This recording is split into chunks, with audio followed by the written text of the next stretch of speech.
میرے پاس ایک امریکی خاتون آئیں اور اسلام قبول کرنے کے لیے انہوں نے درخواست کی، اور ان سے گفتگو میں اور ان کو کلمہ پڑھانے میں اور اس کا مفہوم سمجھانے میں تھوڑی سی دیر لگی۔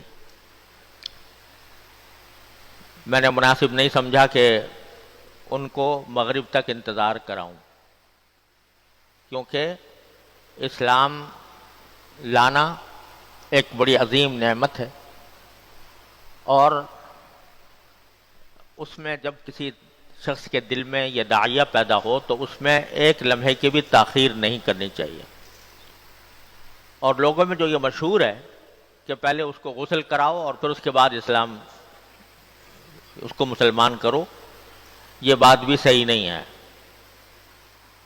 غسل کرانا پہلے کوئی ضروری نہیں ہے، بلکہ جس وقت جس کے دل میں اسلام قبول کرنے کا داعیہ پیدا ہو تو اسے فوراً کر لینا چاہیے، غسل بعد میں لیکن اسلام پہلے قبول کر لے، اس لیے کہ کسی انسان کی زندگی کے کسی پل کا بھروسہ نہیں۔ تو اس لیے میں نے مناسب سمجھا کہ پہلے میں یہ فریضہ ادا کر دوں، پھر آپ سے بات کروں۔ اور الحمدللہ یہ دیکھ کر بھی مجھے خوشی ہوئی کہ بعض مرتبہ لوگ کسی دنیاوی مقصد کے لیے اسلام قبول کرتے ہیں۔ کہیں آپس میں شادی کی بات ہو گئی، اس کی وجہ سے قبول کر لیا، بغیر سوچے سمجھے کر لیا۔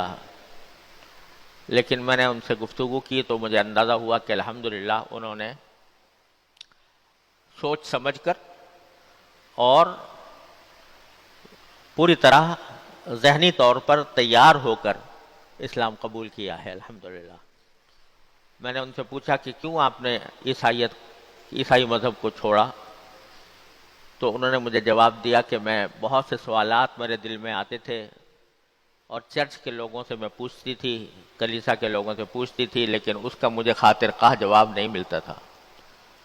پھر انٹرنیٹ کے ذریعے کچھ مسلمانوں سے رابطہ ہوا اور اس کے بعد مجھے اسلام کی سچائی میرے اوپر الحمدللہ واضح ہوئی، اور اس وجہ سے میں اسلام قبول کر رہی ہوں۔ تو یہ ایک بڑی بات کی بات ہے الحمدللہ۔ تو آپ کا انتظار جو تھا وہ بھی انشاءاللہ اس میں اس کا بھی حصہ لگے گا۔